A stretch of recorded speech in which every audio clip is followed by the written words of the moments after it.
Et si c'était ton système nerveux? Alors je vais te dire quelque chose qui m'a pris du temps à vraiment comprendre et à comprendre dans mon corps. On t'a peut-être dit que tu étais anxieux, hypersensible, dépressif ou neurodivergent. Et quelque part, bon, ça nous aide parce que ça colle à notre réalité. Mais voilà, ce que personne ne te dit vraiment, c'est que ces termes décrivent ce que tu vis, peut-être, mais pas pourquoi tu le vis. Dernièrement, un patient plutôt curieux, intelligent, qui est carriériste, qui a eu beaucoup de succès et il comprend un peu tout ce qui se passe dans sa vie. Il travaille aussi beaucoup sur lui-même, donc il a des années de thérapie derrière lui, toujours en thérapie, il comprend. Il essaie vraiment de comprendre le fond de ses problèmes, d'où ça vient, pourquoi ça s'est installé, ce que ça peut représenter, etc., etc. Mais un jour, il me dit, je comprends tout ce qui peut se passer en moi, mais ça ne change rien.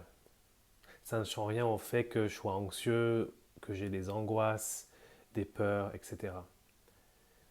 Et c'est là que j'ai commencé à me demander si on ne regardait pas au mauvais endroit. Ton système nerveux, il fait une chose en permanence, une seule chose. Il évalue si la situation où tu es, avec les personnes où tu es, est-ce que c'est un endroit sûr? C'est pas toi directement, c'est ton système nerveux. Et avant que tu aies formulé quoi que ce soit, il a déjà décidé quoi faire. Ce phénomène a un nom. Ça s'appelle la neuroception. Ça vient du docteur Porges. C'est une évaluation en fait qui est automatisée, inconsciente et constante dans ton système nerveux. Selon ce qu'il détecte, il y a trois états possibles en fait. Un, tu es en sécurité, tu te sens connecté, présent et tu te sens en possession de tous tes moyens. C'est là que tu apprends, que tu crées, que tu peux vraiment aimer. Deux, il détecte une menace. Il se mobilise, cocktail d'hormones dans ton corps, cortisol, tension, pensée qui s'emballe. Voilà, on peut appeler ça pensée envahissante, rumination, anxiété, angoisse. Et trois, la menace dure trop longtemps et ton système nerveux s'effondre et il se dissocie. C'est ce que tu peux ressentir comme du vide en toi, de l'engourdissement, une, euh, une séparation avec le réel. Ce que beaucoup peuvent appeler dépression. Alors attends, parce que là c'est important et je ne vais sûrement pas me faire des amis. Ce ne sont pas des maladies, ce sont des réponses, des stratégies que ton corps a développées pour survivre. Un autre spécialiste dans le domaine, Peter Levine, a passé sa carrière à observer les animaux et il a remarqué un truc fascinant. Les animaux vivent des choses traumatiques tout le temps. Ils frôlent la mort, ils se font chasser, mais ils ne développent pas de stress post-traumatique. Alors pourquoi? Parce que parce qu'après en fait chaque événement, ils se mettent à trembler, ils secouent leur corps, c'est une décharge. Et le cycle de stress créé par l'événement est fini. Nous, on a appris à ne pas faire ça. On a appris à se tenir, à ravaler, à continuer. C'est pas le moment, il faut avancer, etc., etc. Mais cette énergie, elle reste dans notre corps. Elle reste bloquée dans les épaules, dans la mâchoire, dans la poitrine. Voilà, le système nerveux reste en veille en permanence. Pas parce qu'il est en fait cassé, ou on ne répare pas vraiment un système nerveux. Ça, on peut en discuter sur les termes qu'on utilise. Mais parce il attend encore en fait que le cycle de stress soit fini. Et c'est souvent ce qu'on appelle anxiété. Donc l'anxiété, c'est peut-être au fond un système nerveux qui est coincé en mode alerte.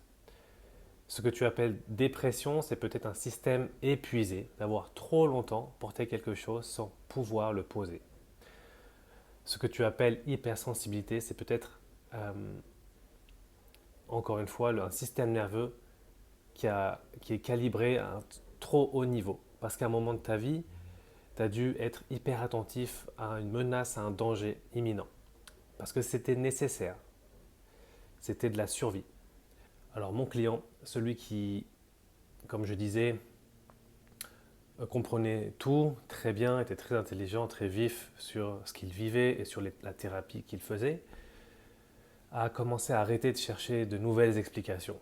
Il a commencé à écouter son corps, ce qu'il faisait, sans qu'il s'en rende compte, comment il retenait sa respiration dans certains moments, où il se contractait, dans quelle partie du corps il se contractait. On a juste commencé à compléter des cycles en fait que son corps n'avait jamais pu finir. Et quelque chose a commencé à bouger. Aujourd'hui, je ne te demande pas de tout comprendre, juste la prochaine fois que tu te sens débordé, fatigué ou que tu as l'impression de te dissocier, avant d'aller chercher des réponses dans la raison, pose une main sur ta poitrine et respire.